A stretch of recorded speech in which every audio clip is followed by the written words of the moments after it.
Hi everyone, Michigan1777 here. What you can see in front of you is a classic panel from 2017, the Sony X930E. This was previously my main TV before I got the Sony A90J, and my big thing with the A90J that I had wanted was the higher peak brightness from an OLED. The contrast on that TV is sensational. I've never had an OLED before, besides on my phone obviously. And coming from the X930E, that was the first thing I noticed was the sheer amount of contrast that you get. However, the HDR brightness is still, if you are a full field brightness person like me, LED TVs are so tough to beat. I'll play this demo. Now you might be looking at this and saying, okay, that looks good. That's nice. But what I want to point out, and this is going to freeze up, this is an old TV. Processing is slow on this when you're doing HDR over YouTube. Brightness is on minimum right now. When you pump this brightness up, HDR becomes, full field HDR just becomes next level good.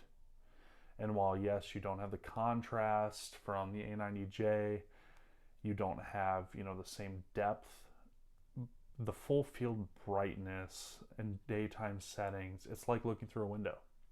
That's all I can say. And the colors are very similar. But just coming back, it's just incredible how beautiful HDR is when you are on an LED TV, even compared to an OLED, just because the peak brightness and the full field brightness helps the image. And while yes, I think the contrast is extremely important for creating depth, I also, in a sense, in a full field scene like this where it's very bright, feel like highlights are just as important for HDR. Now, what I do need to say, I am not disappointed by the A90J in any stretch of the imagination. I love that TV.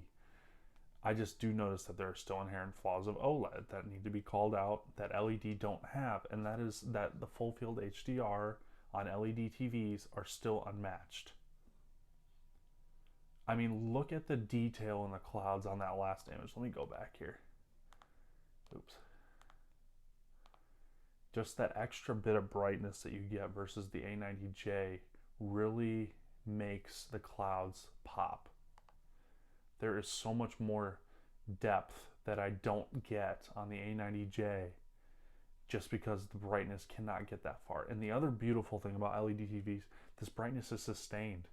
If I pause this video, it stays there. But look at how stunning the clouds are in this. This is a 2017 TV, and we're seeing detail like this.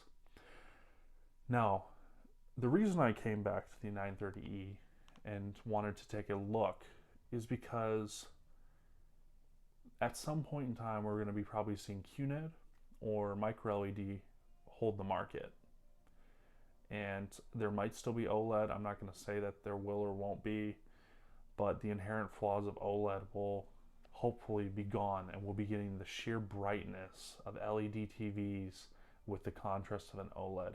That is a dream. And from what I've heard, Samsung's micro LED, here, hang on a minute. The sun pops off the screen there. I love that part. I'm sorry, I gotta go back.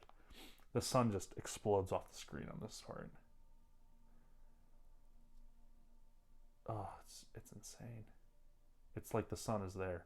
But yeah, anyway, if we get into QNED and micro LED and we see the contrast of the OLED mixed with the brightness of an LED TV, we are going to be in for an insane treat, and we could possibly see true 12-bit color at some point here. That's what we need to push for. Now, I have a lot of people that say, oh my gosh, LED is too bright. And I would argue in SDR, yes, if you get a full field SDR display or full field screen with SDR, it is very bright. HDR, it's a different brightness. And what I've described to people with HDR brightness is it's a natural brightness. Basically, you're getting a more realistic looking image because the lighting looks more lifelike. You're seeing a more even spread of light across the screen, so that highlights across the range can be basically, they don't have to be tone mapped, so it makes it look more natural. It looks more like a window because you don't have to tone map the brightness. Oh, it's just stunning, I'm sorry. Now I can easily say that the A90J definitely has better processing, and I'd be very curious to see what the processing from the cognitive processor would do on this TV.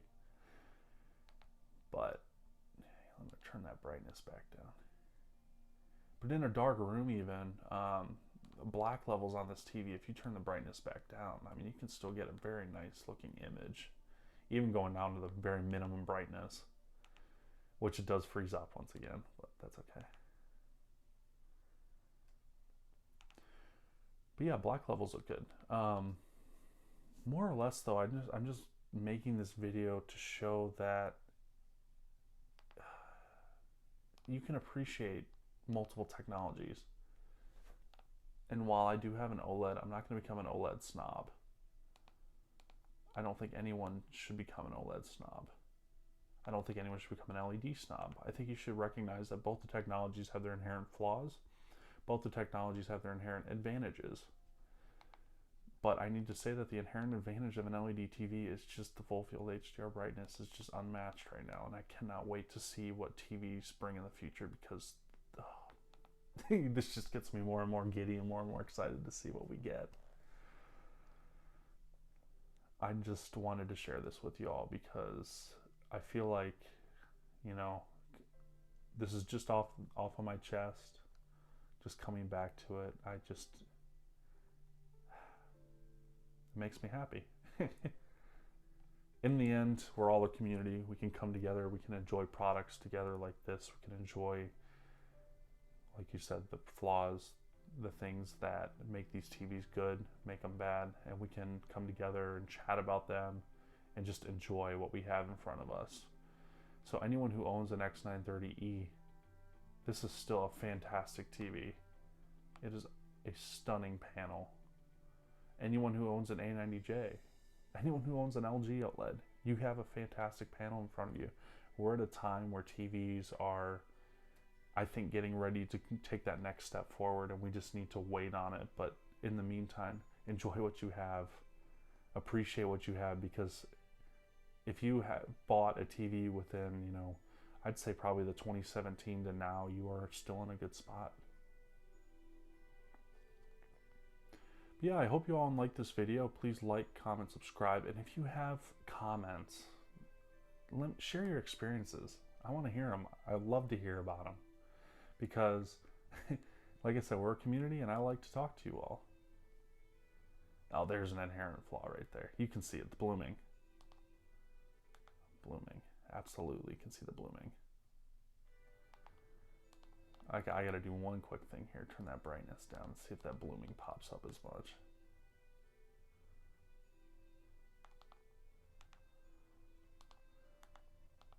Let's see.